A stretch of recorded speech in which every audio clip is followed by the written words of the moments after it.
कैसे हो बच्चों? आज मैं आप सबको एक कहानी सुनाने जा रही हूँ जिसका नाम है मरा हुआ शेर और चार दोस्त। लेकिन कहानी सुनने से पहले आप सबको एक काम करना है।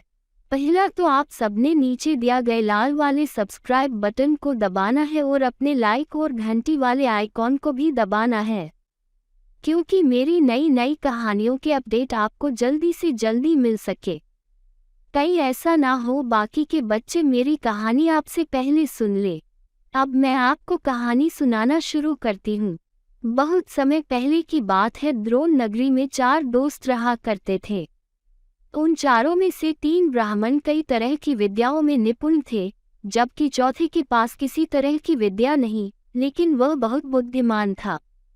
चौथा दोस्त हमेशा अपनी बुद्धि का इस्तेमाल करके हर समस्या से बचने का रास्ता निकाल लेता था, जबकि अन्य दोस्त विद्यावान होते हुए भी समझदारी से काम नहीं लेते थे।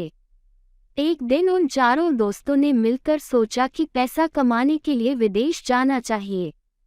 वहां जाकर ही विद्या का लाभ मिलेगा और पैसे कमाने का रास्ता भी। इसी सोच के चलते चारों विदेश यात्रा पर चल दिए। यात्रा करने के दौरान एक ब्राह्मण दोस्त ने कहा कि हम में से सिर्फ एक दोस्त के पास विद्या नहीं है। ऐसे दोस्त को हमारी विद्या के कारण मिलने वाला धन नहीं मिलना चाहिए, वो घर वापस जा सकता है।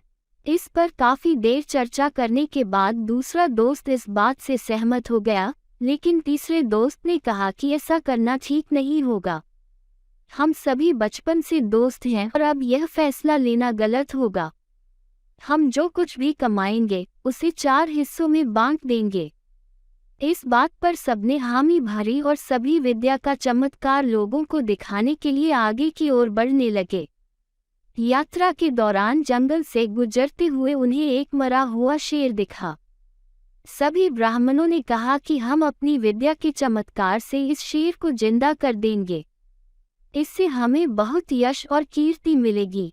तीनों ब्राह्मण दोस्त उसे जिंदा करने में लग गए, लेकिन चौथे बुद्धिमान दोस्त ने उन्हें ऐसा करने से मना किया।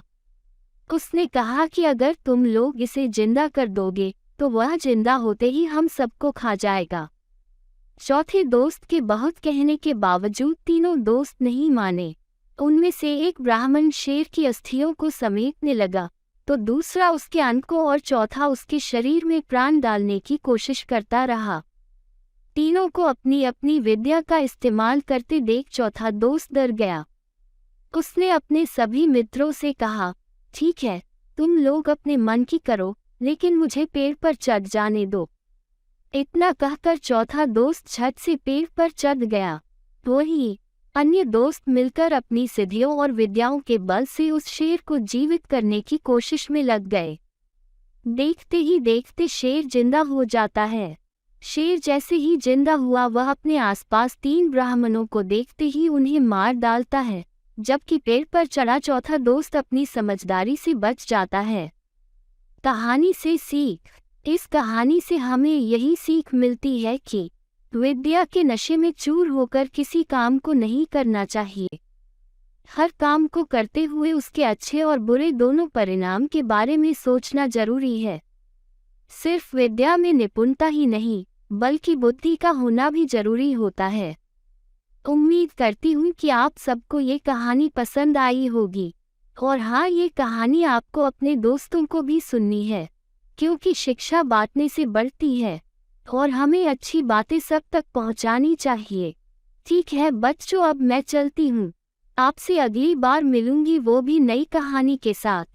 ठीक है बच्चों, आज के लिए इतना ही।